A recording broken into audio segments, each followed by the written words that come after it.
Alors les amis, bonjour ou bonsoir, sinon bon après-midi chez moi.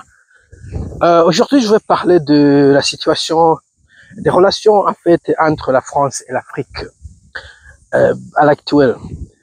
Juste un peu d'historique.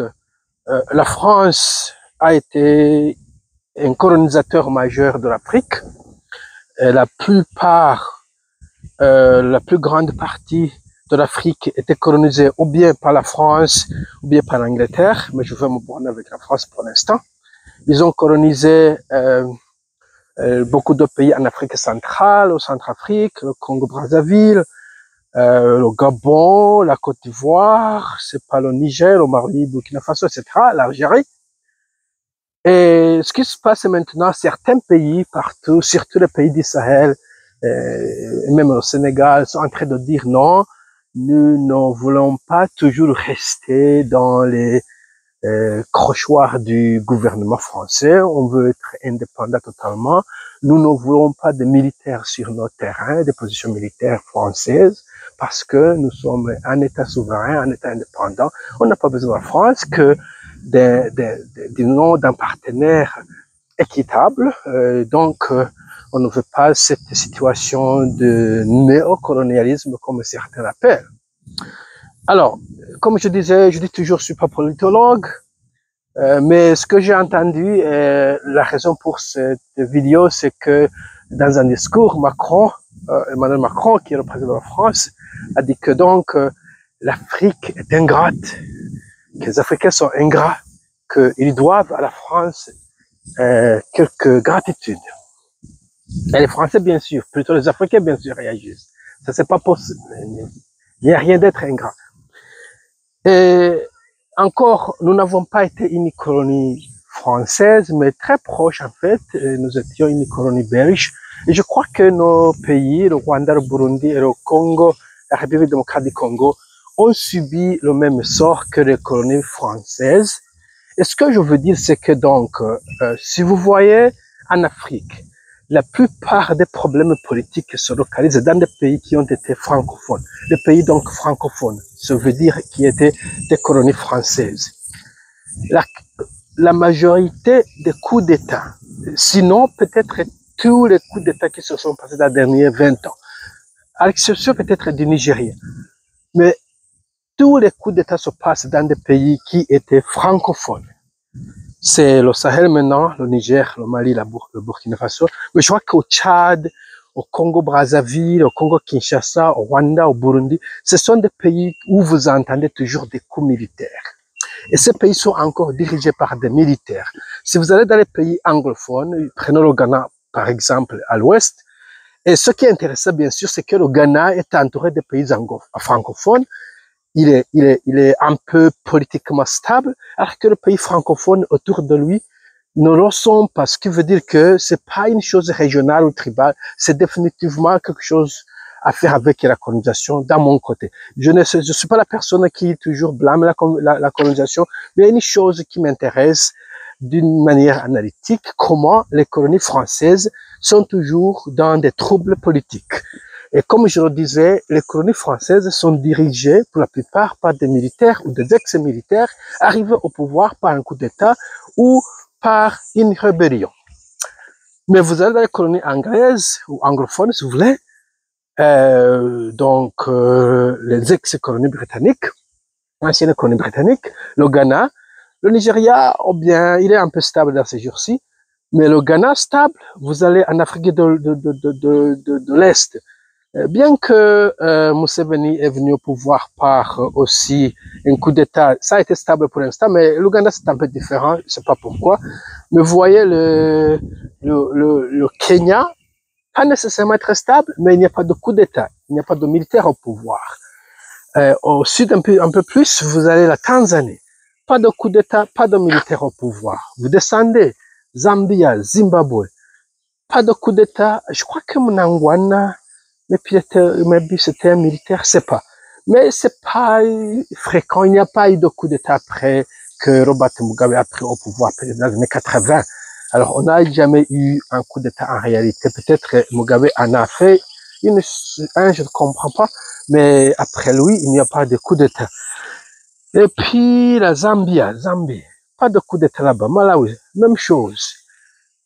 Alors, Mozambique et Angola, c'était des colonies portugaises, peut-être, c'est très proche de France, peut-être, je sais pas, je ne veux pas parler de cela, mais mais comme je le disais, si vous, Botswana, c'était probablement anglais, très calme. Alors, c'est une question que je me pose, je ne suis pas de solution, je suis pas mais si vous voyez les colonies françaises, elles sont toujours dans quelque sorte de troubles politiques et militaires, au moins quelques 10 ans, chaque 10 ans, peut-être 5 ans. Leurs élections sont toujours imbibées dans le sang et dans le désordre. Et puis, mais toujours la colonie française, si vous voulez. Non, alors, qu'est-ce que Macron veut dire que les Africains qui souffrent autant soient remercier la France, puisque je ne vois pas ce que les colonies françaises ont vraiment bénéficié. Et comme je le disais, les anglophones aussi, c'est pas justement juste une politique stable, mais aussi, je crois que leur économie est beaucoup plus stable. Ce qui peut-être va de main à main si votre politique est instable, il n'y a pas moyen de construire des infrastructures, et quand bien même vous les construisez, vous les détruisez après un temps. Alors, si vous allez dans les villes peut-être comme Cape Town, comme Harare même, peut-être avant la chute de Mugabe, comme Dar es Salaam, comme Nairobi au Kenya. Je crois que ces villes, je crois que Accra aussi, ces villes sont mieux bâties, vous voyez, ils sont mieux bâtis que le reste de l'Afrique francophone. Ils sont mieux bâtis que l'Afrique francophone. L'infrastructure est meilleure en Afrique anglophone.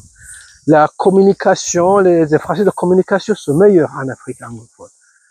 Les moyens de transport sont meilleurs en Afrique anglophone plutôt que francophone.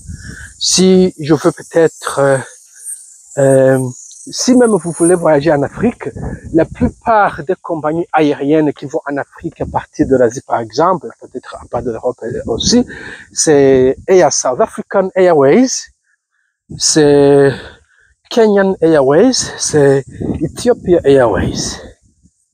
Surtout cela. Rwanda s'est un peu retiré, voilà, le Rwanda s'est retiré de la francophonie et il a en fait fait des avances économiques très importantes. Alors il y a quelque chose un peu bizarre avec la francophonie. Et je n'ai rien contre les Français, ne vous en faites pas, j'ai beaucoup d'amis français, je parle français.